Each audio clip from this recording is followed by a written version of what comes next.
Bismillahirrahmanirrahim. Assalamualaikum warahmatullahi wabarakatuh. Alhamdulillahirabbil alamin. Wassalatu wassalamu ala asyrafil anbiya'i wal mursalin sayyidina wa maulana Muhammad wa ala alihi wa sahbihi ajma'in, amma ba'du. Rabbi israh li sadri wa yassir li amri wahlul 'uqdatam min lisani yafqahu qawli. Rabbi ighfirli wa liwalidayya warhamhuma kama rabbayani shaghira. Assalamualaikum warahmatullahi wabarakatuh. Adapun mengenal akan Tuhan itu sekali-sekali tidak boleh dengan usaha dan ikhtiar daripada hamba, melainkan dengan anugerahnya juga kepada hambanya, seperti sabda Nabi Muhammad sallallahu alaihi wasallam, Arabtu Rabbi bi Rabbi, artinya aku kenal Tuhanku, yakni dengan anugerahnya juga kepadaku. Maka barang siapa mengenal ia akan dirinya dengan sesungguhnya, niscaya mengenal ia akan Tuhannya. Dan barang siapa mengenal ia akan Tuhannya, niscaya ia jahil akan dirinya, seperti sabda Nabi Muhammad sallallahu alaihi wasallam, a'rafakum bi rabbihi a'rafakum bi nafsihi, artinya terlebih mengenal akan Tuhannya, itulah yang terlebih mengenal akan dirinya. Karena takluk makrifat itu yaitu kepada mengenal diri, dan mengenal diri itu takluk kepada mengenal zat Allah Ta'ala. Adapun mengenal Allah itu sekali-sekali tiada dapat dikenal oleh hambanya. Hanya yang dapat mengenal melainkan dengan Nur Muhammad, yang mana pada hati dan ruh dan seluruh batang tubuh, hanya itulah yang dapat mengenal kepada zat yang wajibal wujud, lagi suci adanya, yaitulah sebenar-benarnya wujud hak dan wujud mutlak. Karena yang dikenal itulah yang mengenal, artinya nur dengan nurnya jua, atau diri dengan dirinya jua. Karena mengenal yang demikian itu bukan saja kita kata dan bukan saja kita baca dengan lidah, hanya kita tahu dan ingat pada sir hati. Itulah artinya jalan mengenal dan ma'rifat.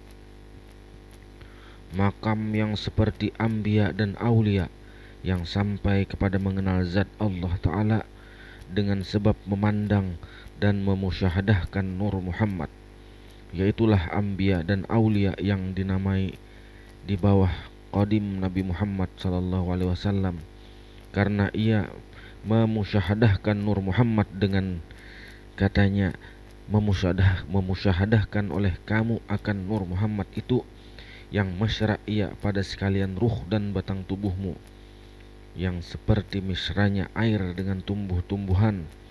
Insya Allah akan dibukakan oleh Allah akan kamu untuk dapat melihat dan akan keelokan zatnya yang wajibal wujud, lagi suci adanya.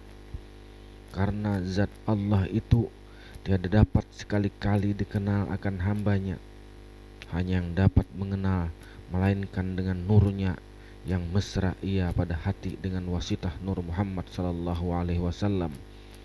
Karena hanya itulah yang dapat mengenal kepada zatnya yang wajibal wujud.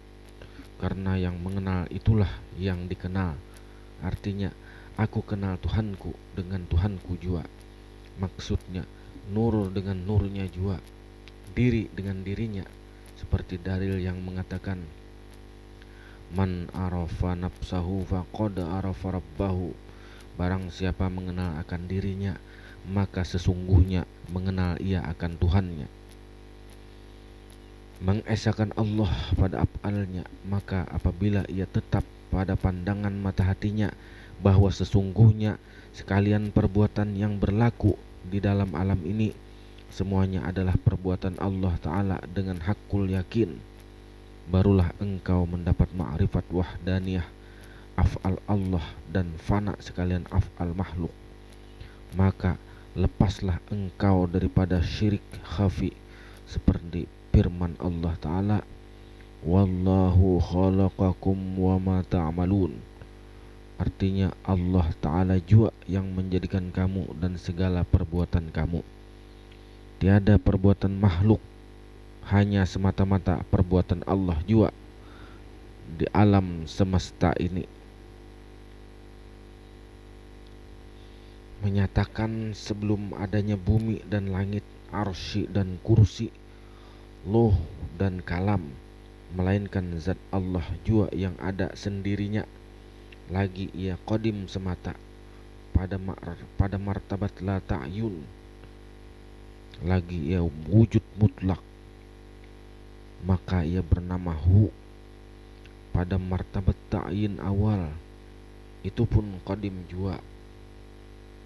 Maka setelah itu pada maklumnya, maka ia hendak menjadikan dan merupakan manusia, maka ia titik di dalamnya Nur Muhammad, yaitulah ruh idapi segala ia maujud pada kun hizat Allah.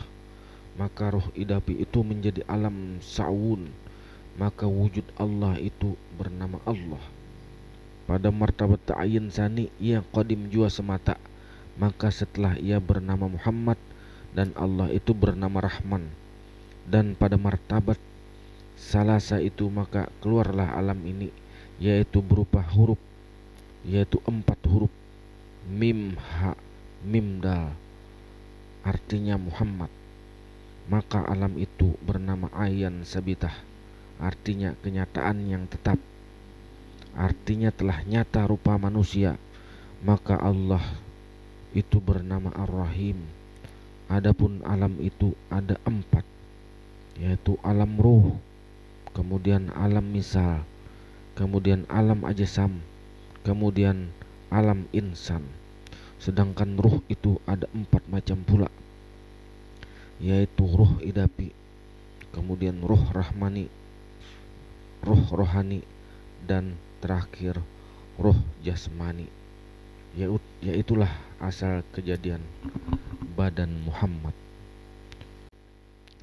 Adapun ruh idapi itulah yang menjadi mata Muhammad.